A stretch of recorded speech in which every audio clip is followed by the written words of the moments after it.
humid green wall exhibit is typical of what happens when horticultural technology collides with design inspiration. It's what Chelsea Flower Show is all about. And this may be a first at Chelsea, but the idea has already taken root.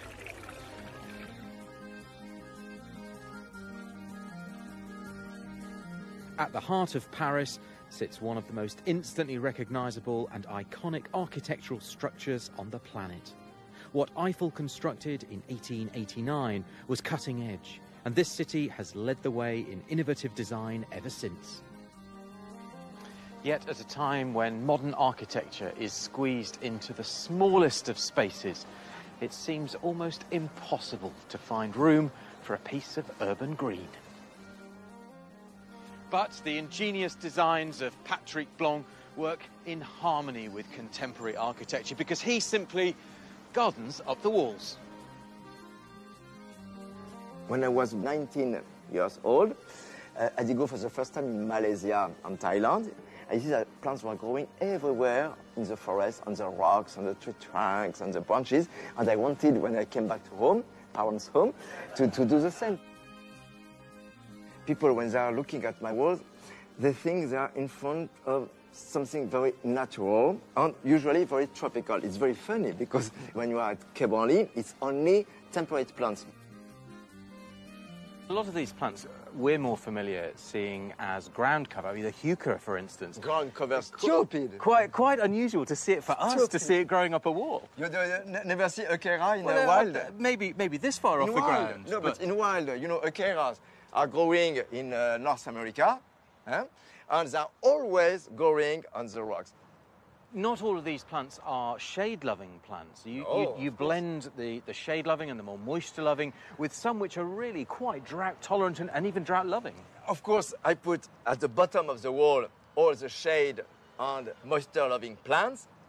At the top of the vegetal walls, of course, I put plants which like much more light, which can withstand more difference in temperature between winter and summer, between night and day. Are there any plants that you wouldn't include in your tapestry? Many plants I never use. Never, for instance, roses, which are growing always in a very, very deep soil. I use only plants which in the wild are growing on the rocks or something similar to the rocks. Surprised to see the wallflower in yes, here. wallflower. Yeah, again, we see that as a bedding plant. Yeah, but why you call them why is it called wallflower? A wallflower? Exactly.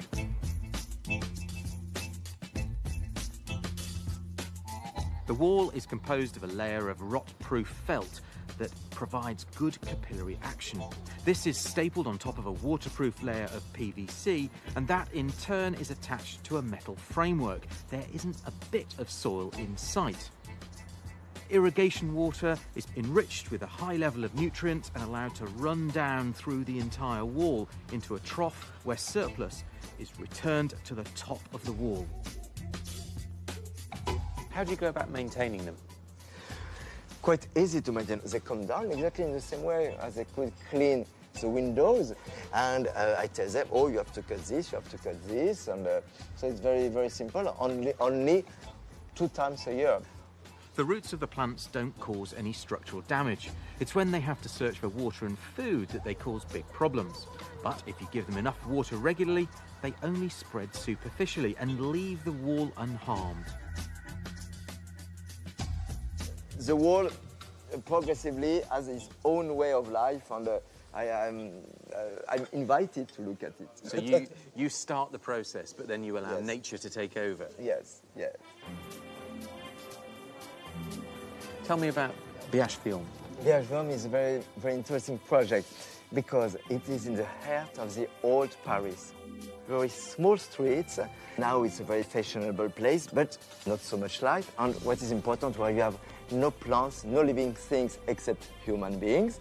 Of course, I wanted to show that even in the heart of Paris, where nothing seems possible for the life, you can have so many different things. For me, it's a challenge to put plants in places like this. The scale of Patrick's vertical vision exceeds that even of Gustave Eiffel. He has Babylonian plans to clothe an entire skyscraper in Kuala Lumpur. In the 1960s, the great anthropologist Desmond Morris coined the phrase concrete jungle. But in the future, Patrick Blanc will surely be remembered as the man who jungled concrete. Chris, that is so spectacular. I can only hope that Patrick's on his way over here. Look. Well, he is. I mean, he has got a commission to do a hotel in London, but I think his empire is going to stretch worldwide because he's such a big personality and it's such a great idea and it's beautifully simple. I mean, there is no compost, there is no secret. It is literally just capillary matting, well, nailed to a wall with pockets cut in it, and you shove a hosta in it and drip feed it like hydroponics. So, how sustainable is it, though? Do you think it needs replanting every 3 years? You're going to end up with gaps in it at all? You shouldn't need to replant at all because his argument is that you're using plants which are naturally found in soils and climates of high humidity and on rock faces, so they're used to clinging in where there's zero growing medium, and so it should be entirely self-sustaining. It's about getting, like anything else in gardening, the right plant in the right place and giving it the right nutrition. Well, I mean, as far as things like hostas, I mean, high humidity perhaps, but, you know, not rocky places. I mean, how do they manage with no You don't soil expect to see hostas growing like epiphytes, do you? Like those orchids that cling to trees. It's quite unusual. Is there any nutrition in there? Yes, it is. It is just like hydroponics, and they have a very carefully balanced system where they're injecting just the right amount of nutrients. But it's all very carefully worked out.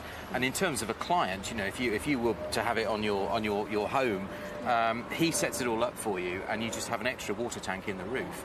And it all just drips feed, and you can literally just walk away and you can recycle it at the end. It's all recycled, and yeah, I mean, it's perfectly self-sustaining. And so you say he's planning to do an enormous tower block in Kuala Lumpur, so it's going to be, it's not just sort of 4 or 5 stories. Well, there's so many applications for something, especially in an urban environment. You know, there's so many walls that you could green up. Well, it's so anybody exciting. could do it theoretically, couldn't they? Yeah. You know, once they've got the hang of it, we could all